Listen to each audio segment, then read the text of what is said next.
Chapter number 1 Sadan ابراہیم علیہ السلام کی نسل سے ہیں۔ اس حقیقت میں کوئی شک نہیں کہ سدن قبیلہ حضرت یعقوب علیہ السلام کے بیٹے حضرت بنیامین کی نسل سے ہے۔ اس اعتبار سے سدن حضرت ابراہیم کی نسل سے بھی ہیں۔ حضرت یعقوب حضرت اسحاق کے بیٹے تھے اور حضرت اسحاق حضرت ابراہیم کے بیٹے۔ اس میں کوئی اچنبھے کی بات نہیں کہ سدنوں کو حضرت ابراہیم کی نسل سے منسوب کیا جائے۔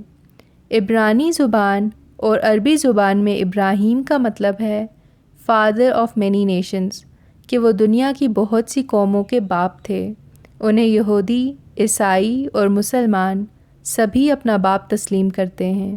ہمارے نبی حضرت محمد صلی اللہ علیہ وسلم بھی ابراہیم کی نسل سے تھے، جن کا شجرہ نسب حضرت ابراہیم کے بیٹے حضرت اسماعیل سے جا ملتا ہے۔ حضرت اسماعیل کو قرآن پاک کی سورہ مریم میں رسول نبی کہا گیا ہے۔ گزشتہ چند سالوں میں امریکہ کے ایک مصنف نے ہندوستان میں برہمن ذات کے ہندوؤں کو بھی ابراہیم کی نسل سے ثابت کیا ہے، اور کہا ہے کہ برہمن دراصل ابراہیم ہی کا مشتق ہے۔ اسحاق اور اسماعیل علیہ السلام کے علاوہ حضرت ابراہیم کے کتورہ کے بطن سے 6 بیٹے اور بھی تھے، جن میں بعض یمن میں آباد ہوئے اور کچھ وسطی ایشیائی ملکوں میں جا کر آباد ہوئے، جہاں سے ان کی نسل کے لوگ ہندوستان کی طرف ہجرت کر گئے، جو خالص توحید کی تبلیغ کرتے رہے۔ یہ بھی مشہور ہے کہ ہندوستان میں بت پرستی بہت عرصے بعد شروع ہوئی، جیسا کہ ہمیشہ سبھی ادیان میں ہوتا رہا ہے۔ حضرت موسیٰ علیہ السلام خالص توحیدی دین لائے تھے، لیکن بعد میں یہودیوں کے ہاں بھی بت پرستی عام ہو گئی۔ تورات یہودیوں کی بت پرستی کی مثالوں سے بھری پڑی ہے۔ عیسائیوں نے بھی حضرت عیسیٰ علیہ السلام کو خدا کا بیٹا بنا دیا، اور تمام چرچوں میں آج بھی عیسیٰ اور مریم کے پورٹریٹ رکھے ہوئے ہیں، جن کو سامنے رکھ کر عبادت کی جاتی ہے۔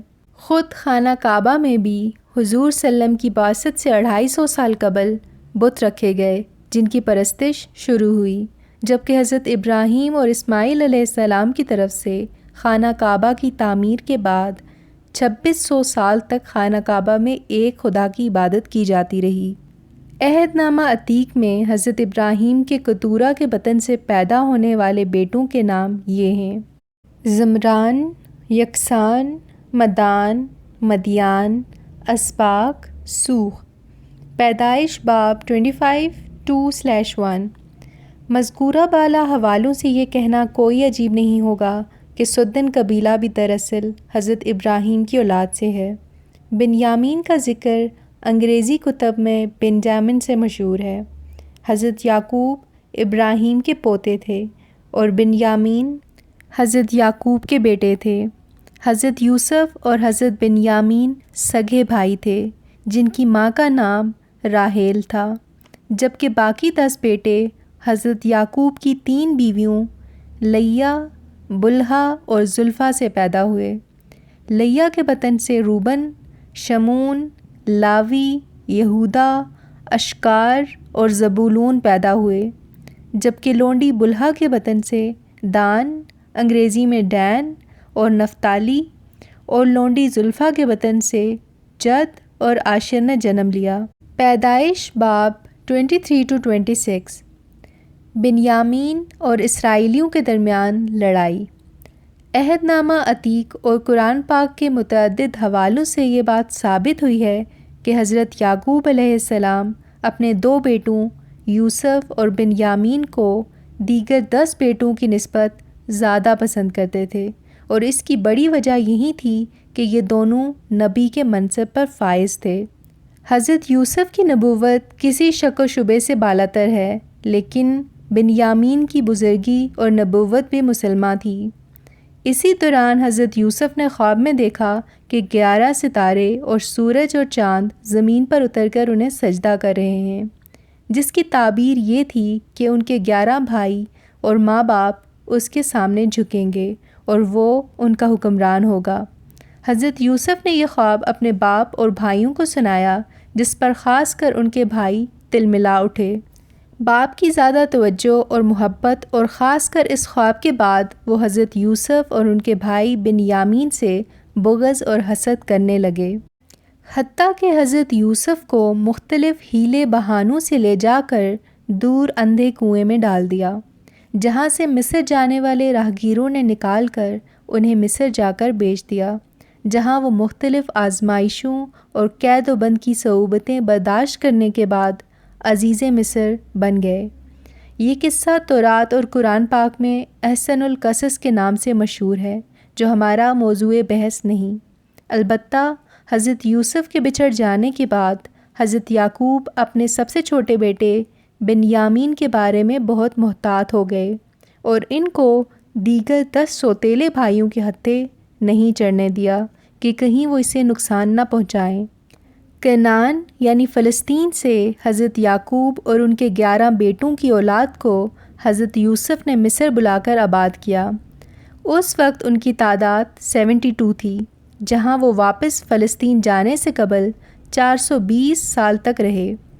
اس دوران مصریوں نے انہیں اپنا غلام بنا لیا اور ان پر طرح طرح کے ظلم ڈھائے، حتیٰ کہ موسیٰ علیہ السلام ان کو آزاد کروا کر واپس فلسطین لے آئے۔ اس ہجرت کے وقت بنی اسرائیل کی تعداد 7 لاکھ تھی۔ اسرائیل دراصل حضرت یعقوب علیہ السلام کا ایک نام تھا، جن میں بنیامین قبیلے کی تعداد سب سے کم تھی۔ اس طرح حضرت یوسف کے قبیلے کی تعداد بھی کم تھی، بلکہ باقی اسرائیلی حضرت یوسف کی اولاد کو عبرانی تسلیم ہی نہیں کرتے تھے۔ حضرت یوسف نے ایک مصری خاتون سے شادی کی تھی، جس کے بطن سے ان کے 2 بیٹے افرائیم اور منسے پیدا ہوئے۔ غرض یہ کہ باقی اسرائیلیوں کا یوسف اور بنیامین کی اولاد کے خلاف بغض، عناد اور حسد جاری رہا۔ حضرت موسیٰ نے خود حضرت یوسف کے بیٹے منسے کی آدھی اولاد کو مشرقی اردن کے علاقے جلعاد میں آباد کیا، جبکہ باقی آدھے اور بنیامین کی اولاد کو حضرت موسیٰ کے جانشین یوشع نے مغربی اردن کے علاقے جبہ میں آباد کیا۔ اس دوران بنی اسرائیل اور کنعان و فلسطین کے مقامی باشندوں کے درمیان جنگیں جاری رہیں، جن میں کبھی بنی اسرائیل اور کبھی مقامی باشندے کامیاب ہوتے رہے۔ یہ وہ زمانہ تھا جب بنی اسرائیل میں کوئی مرکزی بادشاہ یا حکمران نہیں تھا، بلکہ ہر علاقے میں سورما ہوتے تھے، جو اپنی مرضی سے جو چاہتے تھے وہ کرتے تھے۔ عہد نامہ عتیق میں اس دور کو افراتفری کا دور کہا گیا ہے۔ عہد نامہ عتیق کی کتاب قضات کے باب 21 کی آیت 25 کے یہ الفاظ ہیں: اور ان دنوں اسرائیل میں کوئی بادشاہ نہ تھا، ہر ایک شخص جو کچھ اس کی نظر میں اچھا معلوم ہوتا تھا وہی کرتا تھا۔ بنیامین شکست کھا گئے۔ افراتفری، ابتری اور لاقانونیت کا یہ دور تقریباً 300 سالوں پر محیط ہے۔ اس دوران بنیامین قبیلے کے خلاف تقریباً 1100 قبل مسیح میں ایک تباہ کن واقعہ پیش آیا کہ بنی اسرائیل کے 10 قبائل کے سورماؤں نے اکٹھے ہو کر جبہ میں بنیامینیوں پر حملے کیے۔ اس واقعے کی تفصیل عہد نامہ عتیق کی کتاب قضات کے ابواب 1920 میں کچھ اس طرح درج ہے کہ لاوی خاندان کے ایک فرد کی بیوی کو سفر کے دوران بنیامین کے شہر جبہ میں خود اس فرد نے چند غنڈوں کے حوالے کر دیا، who raped her، اور وہ مر گئی۔ صبح کے وقت وہ شخص اسے گدھے پر لاد کر اسے شہر لے آیا اور اس کے 12 ٹکڑے کیے اور بنی اسرائیل کے 12 خاندانوں میں ایک ایک ٹکڑا بھیج کر ان کو بنیامینیوں کے خلاف بھڑکایا۔ چنانچہ تمام اسرائیلی جمع ہوئے اور جبہ میں بنیامینیوں پر چڑھائی کر دی۔ یہ جنگ 3 دن تک جاری رہی۔ پہلے 2 دن بنیامینیوں نے اسرائیلیوں کو خوب مارا۔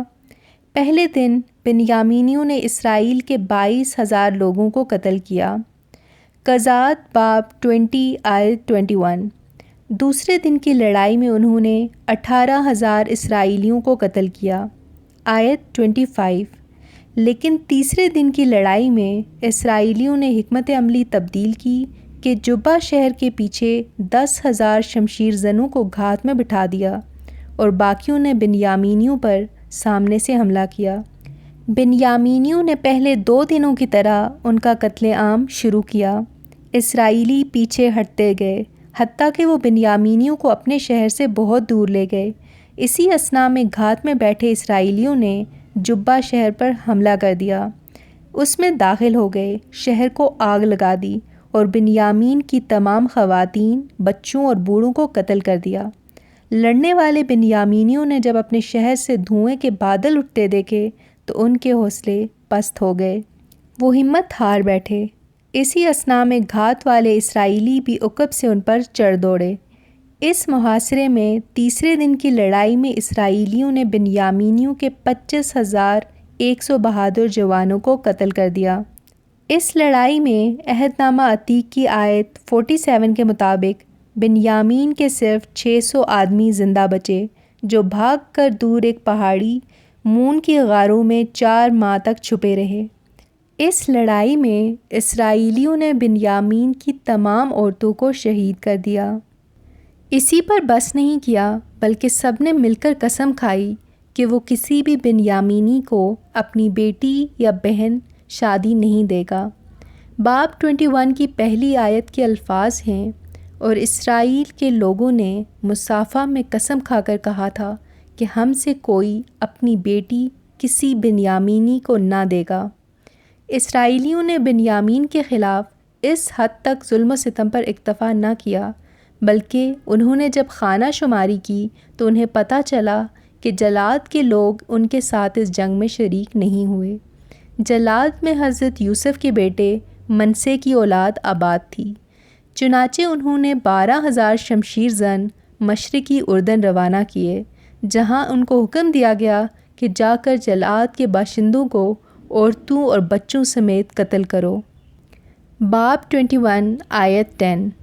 چنانچہ یہاں پر آل یوسف کا قتل عام کیا گیا۔ یہ وہ اندھوناک داستان ہے جس میں بقول عہد نامہ عتیق صرف 600 بنیامین زندہ بچے تھے۔ اگرچہ بادی النظر میں مذکورہ بالا اعداد و شمار میں مبالغہ اور تفرید کا عنصر غالب نظر آتا ہے، اس زمانے کی ایک دن کی لڑائی میں تیروں اور تلواروں سے 25,000 یا 20,000 یا 18,000 لوگوں کو قتل کر دینا ناممکن نظر آتا ہے، لیکن یہ حقیقت بالکل عیاں ہے کہ تمام اسرائیلیوں نے مل کر بنیامین کے خلاف ایسی نفسیاتی فضا قائم کر دی تھی کہ ان کا باقی اسرائیلیوں کے ساتھ رہنا محال ہو گیا تھا۔ چنانچہ مورخین نے لکھا ہے کہ کنعان اور فلسطین میں بنی اسرائیل کی واپسی کے بعد آل یعقوب میں اولاد بنیامین کی طرف سے مشرق و مغرب اور شمال اور جنوب کی طرف پہلی ہجرت کا سلسلہ شروع ہوا، اور جس طرح یعقوب اور اولاد یعقوب کی مصر کی طرف پہلی ہجرت کا سبب خود حضرت یوسف کے سوتیلے بھائی بنے تھے، اسی طرح یوسف کے چھوٹے بھائی بنیامین کی بنی اسرائیل کی مصر سے واپسی کے بعد پہلی ہجرت کا سبب خود بنی اسرائیل ہی بنے، اور اس کے بعد مختلف ادوار میں آپس کی لڑائیوں اور بیرونی حملوں کے نتیجے میں اسرائیلیوں کی ہجرت کا سلسلہ شروع ہو گیا۔ مذکورہ بالا لڑائی کے نتیجے میں بنیامین کے بچے کچے لوگوں نے فلسطین سے زیادہ تر مشرق کی طرف ہجرت شروع کی، کچھ مغرب میں مصر اور بحر روم کے جزیروں قبرص اور کریٹ کی طرف بھی ہجرت کر گئے۔ عراق کی طرف ہجرت۔ اگرچہ عہد نامہ عتیق نے جنگ میں بچنے والے بنیامینیوں کی تعداد صرف 600 بتائی ہے، لیکن قارئین قیاس یہ ہے کہ ان کی تعداد کہیں زیادہ تھی۔ مشرق کی طرف ہجرت کے لیے انہوں نے موجودہ عراق کا رخ کیا۔ اس وقت اس علاقے کا نام عراق نہیں تھا، بلکہ 2 دریاؤں دجلہ اور فرات کی سرزمین میسوپوٹیمیا کے نام سے مشہور تھی۔ اسی سرزمین پر حضرت یعقوب کے دادا حضرت ابراہیم علیہ السلام نے جنم لیا تھا۔ بنیامین اور یوسف کی والدہ راحیل کا تعلق بھی اسی سرزمین سے تھا۔ راحیل حضرت ابراہیم کے بھائی ناخور کے بیٹے لابان کی بیٹی تھی۔ لابان حضرت اسحاق کی بیوی ربکہ کا بھائی بھی تھا۔ اس شجرے سے راحیل حضرت یعقوب کی ماموزاد بھی تھی۔ اس اعتبار سے میسوپوٹیمیا یعنی عراق کی سرزمین بنیامینیوں کا دادگاہ اور نانکا بھی تھا، سو انہوں نے سمجھا کہ عراق ہجرت کرنا مناسب رہے گا۔ تاریخی حوالے بتاتے ہیں کہ عراق میں جو عبرانی ہیں، جو آج بھی ہیں، وہ زیادہ تر بنیامینی ہیں۔ عراق کے شمالی حصے کردستان کے مرکزی شہر سلیمانیہ کا نام حضرت سلیمان علیہ السلام کے نام پر رکھا گیا۔ کردستان اگرچہ حضرت داؤد اور سلیمان کی مملکت میں شامل نہیں تھا، لیکن میل ملاپ اور تجارتی اور سفارتی تعلقات قائم تھے۔ عہد نامہ عتیق کے مطابق اہل کردستان حضرت سلیمان کو اعلیٰ نسل کے گھوڑے سپلائی کرتے تھے۔ عراق میں اس وقت سلطنت بابل قائم تھی۔ بابل شہر حضرت ابراہیم کی جائے پیدائش ار کے نزدیک واقع ہے، جس کے آثار آج بھی قائم ہیں، جہاں آج بھی ہر سال مہر جان بابل کے نام سے میلہ لگتا ہے۔ یہ علاقے جنوبی عراق میں ہیں، جو مشرقی حجاز یعنی مشرقی سعودی عرب اور خلیج کے ملکوں کویت، بحرین، قطر اور عرب امارات سے ملتا ہے۔ قدیم زمانے میں حجاز کی سرزمین پر مختلف علاقوں میں قبائل کی حکومتیں رہیں، جو آخری نبی حضرت محمد صلی اللہ علیہ وسلم کے زمانے تک قائم رہیں، لیکن حضرت محمد نے یہاں ایک مرکزی حکومت قائم کی اور حجاز کی وسیع و عریض سرزمین پر اسلامی حکومت کا دور شروع ہوا۔ اس زمانے میں کویت، قطر اور متحدہ عرب امارات کا وجود نہیں تھا، بلکہ قدیم زمانے سے سلطنت بحرین چلی آ رہی تھی۔ موجودہ کویت عراق کا حصہ تھی، جبکہ موجودہ بحرین، قطر اور متحدہ عرب امارات سلطنت بحرین کہلاتے تھے۔ سلطنت بحرین اپنے تاریخی وجود میں برائے نام طور پر سلطنت فارس کی باجگزار رہی۔ تاریخی شواہد اس جانب اشارہ کرتے ہیں کہ 11ویں صدی قبل مسیح کے آخری حصوں میں بنیامین کی نسل کے لوگوں نے جب فلسطین سے ہجرت کی تو انہوں نے عراق کے مرکزی شہر بابل اور ابراہیم کی جائے پیدائش ار یعنی موجودہ ناصریہ میں سکونت اختیار کی۔ کچھ مغربی عراق کے علاقے ہاران میں بھی آباد ہوئے، جو حضرت ابراہیم کے بھائی اور حضرت لوط کے والد ہاران کے نام سے بسایا گیا تھا، جہاں وہ کئی سو سال قیام پذیر رہے۔ اس دوران جب ان کی تعداد بڑھی تو انہوں نے مزید جنوب کی طرف بحرین اور مشرقی حجاز کا رخ کیا۔ شام کے مفتی اعظم علامہ شیخ احمد کفتارو کی تالیف سیرت رسول صلی اللہ علیہ وسلم صفۃ السیر کے صفحہ 277 پر حجاز یعنی سعودی عرب میں اسلام قبول کرنے والے قبائل کے علاقائی محل وقوع کا نقشہ دیا گیا ہے۔ اس نقشے کے مطابق مشرقی حجاز میں سلطنت بحرین کے قریب واقع ایک قبیلے عبد القیس کا علاقہ بتایا گیا ہے، جن کے بارے میں خیال کیا جاتا ہے کہ یہ جنوبی عراق سے آ کر یہاں آباد ہوئے تھے اور جن کا تعلق اسرائیلی قبیلے بنیامین سے تھا۔ اگرچہ عبرانی تھے، لیکن حضرت عیسیٰ علیہ السلام کی بعثت کے بعد رومن سلطنت کے دوران جب عراق کے بعض حصوں میں عیسائیت پھیلی تو ان لوگوں میں سے بعض عیسائی بھی ہو گئے۔ جب حضرت محمد صلی اللہ علیہ وسلم کی آمد کے بعد قبائل نے اسلام قبول کیا تو یہ لوگ بھی مسلمان ہو گئے۔ الشیخ صفی الرحمن مبارک کفوری کی تالیف الرحیق المختوم فی سیرت النبویہ عربی ایڈیشن مطبوعہ دارالسلام ریاض سعودی عرب کے صفحہ 426 پر رقم ہے کہ حضور صلی اللہ علیہ وسلم نے حضرت علاء بن حجری رضی اللہ تعالیٰ عنہ کے ہاتھ بحرین کے حاکم منظر بن ساوی اور اہل بحرین کو دعوت اسلام کا خط لکھا، جسے پڑھ کر وہ اور بحرین کے کچھ لوگ مسلمان ہو گئے۔ حاکم بحرین نے حضور صلی اللہ علیہ وسلم کو جوابی خط بھی بھیجا، جس میں استفسار کیا کہ ان کی سلطنت میں مجوسی اور عبرانی بھی رہتے ہیں، ان کے بارے میں حکم فرمائیں، جس کے جواب میں حضور صلی اللہ علیہ وسلم نے لکھا کہ جو لوگ مجوسیت اور یہودیت پر قائم رہیں انہیں کچھ نہ کہا جائے، بلکہ ان سے جزیہ وصول کیا جائے۔ زاد المعاد 6261/3۔ اس حوالے سے صاف ظاہر ہوتا ہے کہ بحرین اور اس کی حدود سے متصل مشرقی حجاز کے قبائل قیس، عبد القیس میں عبرانی بھی تھے۔ قیس قبیلے کے ایک سردار قیس بن سعد حضرت محمد صلی اللہ علیہ وسلم کی مدینہ ہجرت کے فوری بعد ہی مسلمان ہو گئے تھے۔ حضور صلی اللہ علیہ وسلم نے ہجرت کے 9ویں سال قیس بن سعد کو 400 مسلم مبلغین کا سربراہ بنا کر یمن کے قبیلے صدا کو اسلام کی تبلیغ کے لیے بھیجا تھا۔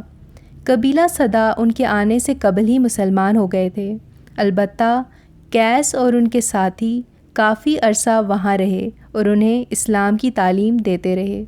سیرت الرسول الشیخ احمد کفتارو، مفتی اعظم شام، مطبوعہ دار النور و دمشق، صفحہ 275۔ 9 ہجری کے دوران ہی عبد القیس قبیلے کا ایک وفد جارو بن بشر بن مولا کی قیادت میں مدینہ منورہ آیا۔ جارو بن بشر عیسائی تھے۔ حضور صلی اللہ علیہ وسلم نے ان کی خوب خاطر تواضع کی اور ان سے ان کے قیام کے دوران کئی بار ملے۔ وہ سب کے سب مسلمان ہو گئے اور اس طرح تمام بنو قیس اسلام میں داخل ہو گئے۔ سیرت رسول مؤلف احمد کفتارو، صفحہ 280۔ عبداللہ بن سلام مسلمان ہو گئے۔ 1 ہجری میں یہودی عالم ربی عبداللہ بن سلام بھی مسلمان ہو گئے۔ تورات کے یہ بڑے جید ماہر عالم تھے۔ یہ اپنے تقریباً 70 ساتھیوں کے ساتھ حضور صلی اللہ علیہ وسلم کے پاس تشریف لائے۔ وہ حضور صلی اللہ علیہ وسلم کی بعثت کے بارے میں پہلے انبیاء کی پیشگوئیوں سے بخوبی واقف تھے۔ آپ نے حضور صلی اللہ علیہ وسلم کی اسلام کے بارے میں وعظ سنی اور آپ صلی اللہ علیہ وسلم سے بعض مسائل کے بارے میں ایسے سوالات کیے جن کے بارے میں ان کا خیال تھا کہ سچے رسول کے علاوہ ان کا جواب کوئی نہیں دے سکتا۔ جب حضور صلی اللہ علیہ وسلم نے ان سوالوں کے شافی جواب دے دیے تو عبداللہ بن سلام ایمان لے آئے اور مسلمان ہو گئے۔ عبداللہ بن سلام حضرت یعقوب کے بیٹے حضرت یوسف علیہ السلام کی اولاد سے تھے، گویا بنیامین کے حقیقی بھتیجے تھے۔ کتاب رحمت العالمین، تالیف قاضی محمد سلیمان سلمان المنصور پوری، عربی ایڈیشن، مطبوعہ دارالسلام، ریاض، سعودی عرب، 180۔ راہب ابو قیس فاضل بھی 1 ہجری میں اسلام قبول کر گئے۔ یہودی عالم عبداللہ بن سلام کے ایمان لانے کے بعد 1 ہجری ہی میں ابو قیس سرما بن ابی انس نے بھی اسلام قبول کرنے کا اعلان کر دیا۔ یہ عیسائیت کے بڑے عالم، فصیح زبان شاعر اور واعظ تھے۔ یہ بنیامین کی اولاد سے تھے۔ ان دونوں یہودیوں اور عیسائی عالموں کے اسلام قبول کرنے سے یہودیت اور عیسائیت پر اسلام کی حجت قائم ہو گئی۔ رحمت العالمین، تالیف سلیمان سلمان منصور پوری، عربی ایڈیشن، مطبوعہ دارالسلام، شاہ فیصل ایوارڈ یافتہ، ریاض، سعودی عرب۔ یہاں یہ بھی ذکر کرتے چلیں کہ مدینہ منورہ میں آباد یہودی قبائل کا تعلق حضرت یوسف یا بنیامین کی نسل سے نہیں تھا، بلکہ دوسرے یہودی قبائل سے تھا۔ انہوں نے میثاق مدینہ کی متعدد خلاف ورزیاں کی تھیں، جن کی پاداش میں ان کو مدینہ سے جلا وطن کیا گیا۔ ان میں سے کچھ خیبر چلے گئے اور کچھ شام کی طرف لوٹ گئے۔ پہلی صدی عیسوی میں فلسطین پر رومیوں کی یلغار کے بعد ان لوگوں نے وہاں سے ہجرت کی اور خیبر، فدق اور مدینہ شریف میں حضرت ابراہیم کے بڑے بیٹے حضرت اسماعیل علیہ السلام کی اولاد کی آغوش میں پناہ لی۔ سن 7 ہجری میں خیبر کی فتح کے بعد جب نبی صلی اللہ علیہ وسلم نے بنو نذیر کے سردار خی بن اخطب کی بیٹی ام المومنین حضرت صفیہ رضی اللہ تعالیٰ عنہا سے نکاح کیا تو ان یہودیوں کے دلوں میں حضور صلی اللہ علیہ وسلم کے بارے میں بغض اور عناد میں بے پناہ کمی آ گئی۔ حضرت صفیہ حضرت ہارون علیہ السلام کی اولاد سے تھیں، جو حضرت یعقوب کے بیٹے لاوی کی نسل سے تھے۔ پہلی صدی عیسوی ہی میں رومیوں نے ہیکل سلیمانی کو مسمار کیا تھا اور یہودیوں کو تحقیر کیا۔ نتیجہ بہت سے یہودی ہجرت کرنے پر مجبور ہوئے اور حجاز میں اولاد اسماعیل کے ہاں پناہ لی۔ قبل ازیں 586 قبل مسیح میں میسوپوٹیمیا یعنی عراق میں بابلی بادشاہ بخت نصر نے فلسطین پر حملہ کر کے ہیکل سلیمانی کو پہلی بار تباہ کیا۔ ہزاروں اسرائیلیوں کو تحقیق کیا اور تقریباً 70,000 اسرائیلیوں کو قید کر کے بابل یعنی عراق لے آیا، جنہیں 530 قبل مسیح میں ذوالقرنین نے مملکت فارس کے قیام اور سلطنت بابل کے خاتمے کے بعد آزاد کیا۔ اکثر بنی اسرائیل رہائی کے بعد واپس فلسطین چلے گئے، جہاں انہوں نے ہیکل کی دوبارہ تعمیر کی، لیکن بنی اسرائیل کی کافی تعداد بابل ہی میں قیام پذیر رہی اور کچھ سائرس کی دارالسلطنت شوشا میں منتقل ہو گئے، جن میں حضرت دانیال نبی بھی تھے۔ وہ وہیں فوت ہوئے اور وہاں ہی ان کی قبر ہے۔ جو اسرائیلی بابل سے رہائی کے بعد واپس فلسطین گئے، ان میں حضرت عزیز علیہ السلام بھی شامل تھے۔ شاؤل یعنی طالوت بادشاہ، یہاں یہ ذکر کرنا مناسب رہے گا، جیسا کہ پہلے بیان ہو چکا کہ 11ویں صدی قبل مسیح میں جملہ اسرائیلیوں کی بنیامین کے ساتھ لڑائی میں تقریباً سارے بنیامینیوں کو قتل کر دیا گیا تھا۔ صرف 600 بچے تھے، جن میں سے اکثر نے عراق کی طرف ہجرت کی۔ یہ اسرائیلی سورماؤں کی آپراجیوں، افراتفری اور بد نظمی کا دور تھا۔ اس لڑائی کے تقریباً 80 سال بعد 1030 قبل مسیح میں بنی اسرائیل کے ہاں بادشاہی دور کا آغاز ہوتا ہے۔ حضرت شمائیل علیہ السلام نے شاؤل یعنی طالوت کو خدا کے حکم سے پہلے بادشاہ کے طور پر نامزد کیا۔ شاؤل کا تعلق بنیامین کے سب سے چھوٹے قبیلے سے تھا۔ ان کے تقرر پر دیگر اسرائیلیوں نے سخت تنقید کی اور انہیں بادشاہ تسلیم کرنے سے انکاری رہے۔ عہد نامہ عتیق کے مطابق طالوت یعنی شاؤل نے بھی بادشاہ بننے سے پس و پیش کی، لیکن یہ اس وقت کے نبی شمائیل علیہ السلام اور خدا کا فیصلہ تھا، جسے بالآخر اسرائیلیوں کو تسلیم کرنا پڑا۔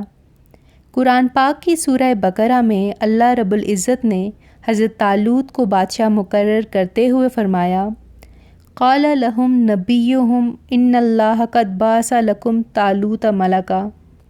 لیکن طالوت کے 20 سالہ بادشاہت کے دور میں اسرائیلیوں نے انہیں مکمل تعاون فراہم نہیں کیا اور بالآخر 1010 قبل مسیح میں فلسطینیوں کے ساتھ ایک لڑائی میں قتل کر دیا گیا۔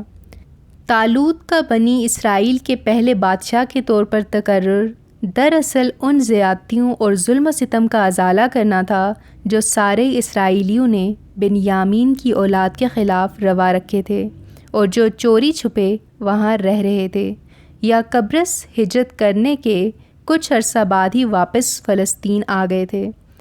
طالوت بادشاہ کے 20 سالہ دور میں اگرچہ بنیامین پھلے پھولے، لیکن بنی اسرائیل کے دوسرے بادشاہ حضرت داؤد علیہ السلام کے 40 سالہ دور میں ان پر ایک بار پھر عرصہ حیات تنگ کر دیا گیا اور طالوت کے ساتھ کام کرنے والے مشہور بنیامینیوں کو چن چن کر قتل کر دیا گیا۔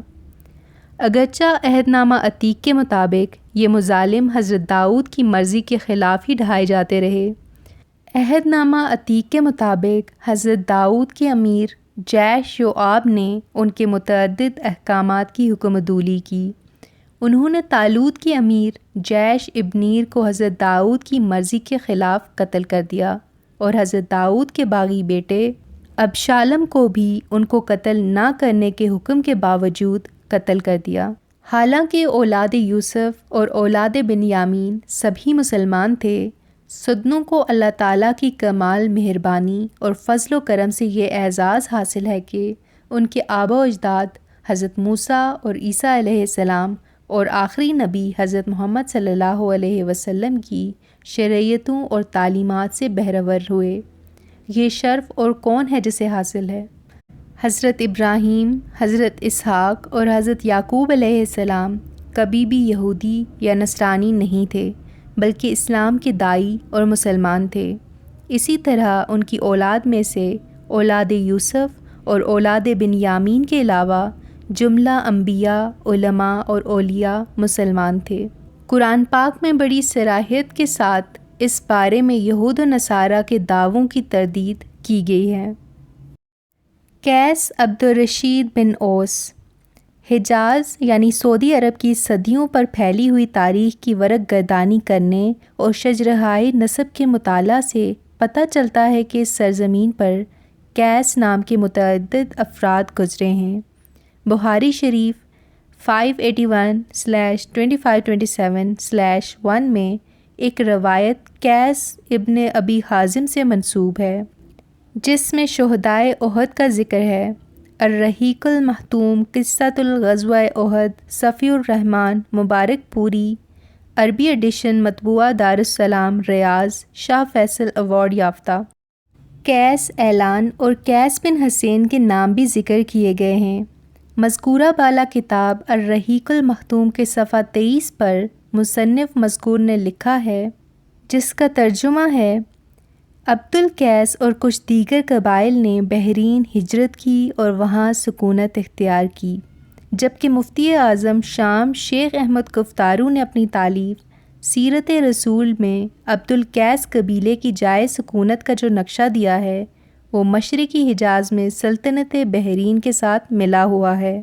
سلطنت بحرین میں ایک باقاعدہ منظم حکومت قائم تھی۔ کیس قبیلے کے ایک مشہور سردار کیس بن سعد نے پہلی ہجرت میں ہی اسلام قبول کر لیا تھا، جبکہ 9 ہجری میں سارے کا سارا کیس قبیلہ دائرہ اسلام میں داخل ہو گیا تھا۔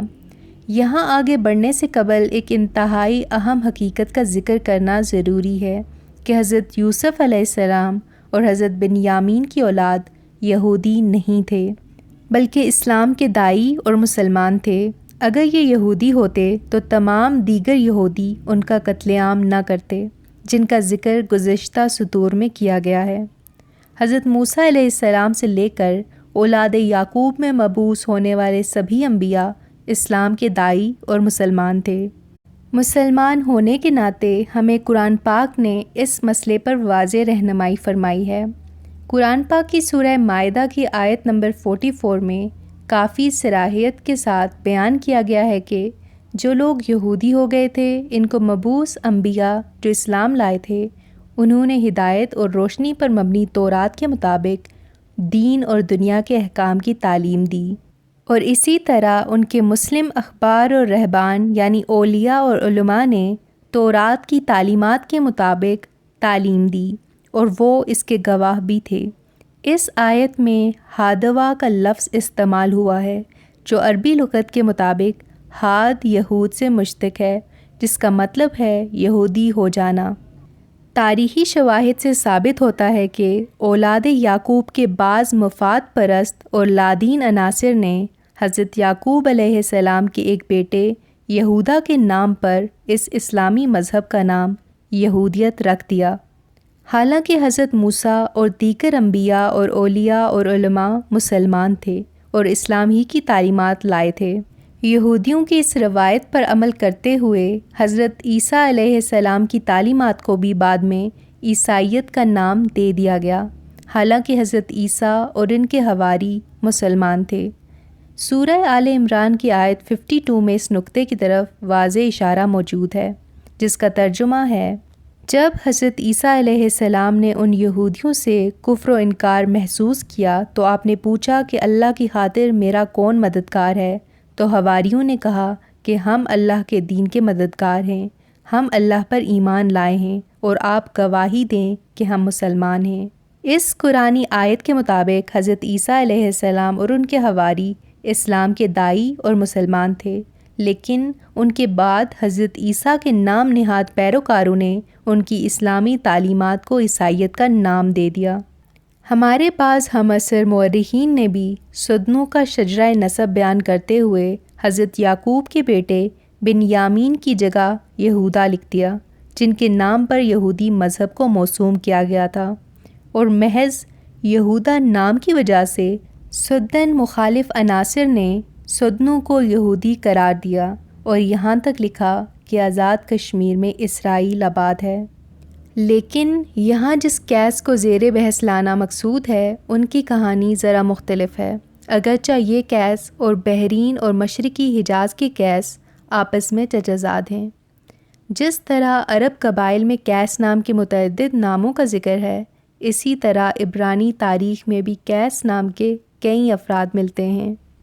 بنی یمین قبیلے سے تعلق رکھنے والے بنی اسرائیل کے پہلے بادشاہ شاؤل یعنی طالوت کے باپ کا نام بھی قیس تھا۔ عہد نامہ عتیق کی کتاب سموئیل کے باب 9 کی آیت 1-2 کے الفاظ ہیں: There was a wealthy and influential man named Qais from the tribe of Benjamin. He was the son of Abil and grandson of Zirar and belonged to the family of Bikora, a part of the clan of Afia. He had a son named Saul, a handsome man in the prime of life.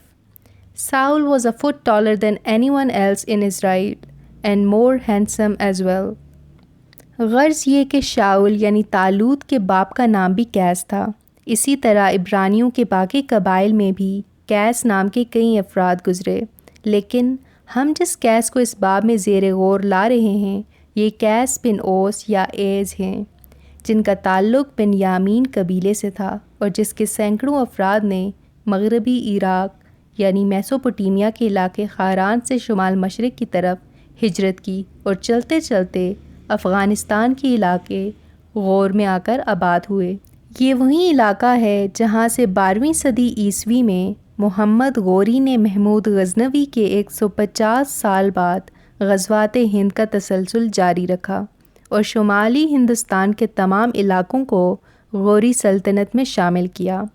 بنیامینیوں کا مغربی عراق کے علاقے ہاران سے افغانستان کی طرف ہجرت کو مورخین نے اس لیے ترجیح دی ہے کہ یہ وہ علاقہ ہے جہاں حضرت ابراہیم علیہ السلام نے نمرود، بابل اور اپنے باپ آزر سے بت پرستی پر شدید اختلافات کی بنا پر بابل سے پہلی ہجرت کی اور آپ پر ایمان لانے والے بھتیجے حضرت لوط کے والد خاران کے نام پر اس علاقے کا نام ہاران رکھا۔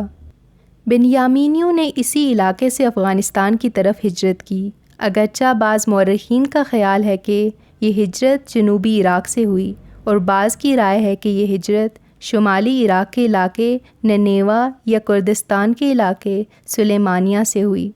بہرحال سبھی اس نقطے پر متفق ہیں کہ یہ عراق ہی کے کسی علاقے سے ہوئی اور یہ ہجرت 6 صدی عیسوی میں ہوئی یا اس سے کہیں پہلے۔ سوال یہ پیدا ہوتا ہے کہ یہ ہجرت مذکورہ صدی میں ہی کیوں ہوئی؟ مورخین، جن میں مشرق و مغرب کے سبھی مورخین شامل ہیں، انہوں نے اس سوال کے جواب میں توضیح کرتے ہوئے لکھا کہ یہ وہ زمانہ تھا جب سلطنت فارس اور سلطنت روم کے درمیان معرکے جاری تھے اور ان دونوں سلطنتوں کے درمیان رہنے والے یہ لوگ چکی کے 2 پارٹوں کے درمیان پسے جا رہے تھے۔ ان لوگوں میں بنیامین بھی شامل تھے۔ جنوبی عراق کے لوگ اہل فارس کے زیر اثر تھے اور شمالی حجاز اور مغربی عراق کے باسی اہل روم کے زیر اثر تھے۔ قرآن پاک میں سورہ روم کی پہلی ہی آیات میں فارس اور روم میں 2 لڑائیوں کا اشارہ ملتا ہے۔ پہلی لڑائی میں اہل فارس نے رومیوں کو شکست دی، جبکہ چند سال بعد کی لڑائی میں رومیوں نے اہل فارس کو شکست دی۔ یہ تو 6 صدی کے واقعات ہیں، جبکہ رومی 63 قبل مسیح کے دوران مصر، فلسطین، شام اور ترکی میں داخل ہو چکے تھے اور متعدد رومی بادشاہوں کے بعد قسطنطین بادشاہ نے قسطنطنیہ یعنی استنبول کو 350 عیسوی میں اپنا دارالسلطنت بنایا تھا۔ اہل فارس اور اہل روم کو اس باہمی کشمکش اور لڑائیوں کی وجہ سے ان دونوں سلطنتوں کے درمیان رہنے والے لوگ پسے جا رہے تھے۔ چنانچہ ان لوگوں میں سے بعض نے جنوب کی طرف ہجرت کی، لیکن بنیامینیوں نے شمال مشرق کی طرف ہجرت کی اور افغانستان پہنچ گئے۔ قیس بن اوس کے شجرہ نسب کو جمع کرنے اور اسے ترتیب دینے میں کافی دقت کا سامنا کرنا پڑا۔ یہ واقعی کافی مشکل کام ہے۔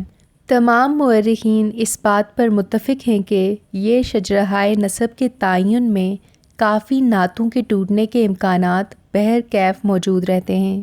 نبی آخر الزماں حضرت محمد صلی اللہ علیہ وسلم نے ماہرین شجرہائے انساب کو کذاب فرمایا۔ کتاب الرحیق المختوم، مؤلف صفی الرحمن مبارک فوری، مطبوعہ دارالسلام، عربی ایڈیشن، ریاض، سعودی عرب۔ شاہ فیصل ایوارڈ یافتہ کے صفحہ نمبر 21 پر حدیث درج ہے کہ حضور صلی اللہ علیہ وسلم نے اپنا شجرہ نسب عدنان تک ذکر کیا، پھر رک گئے اور کہنے لگے کہ ماہرین انساب جھوٹ بولتے ہیں۔ پس اس سے آگے شجرے کا ذکر نہیں کیا۔ اس سے ملتی جلتی بات مرحوم مفتی اعظم شام احمد گفتارو نے سیرت نبی کے صفحہ نمبر 11 پر لکھی ہے۔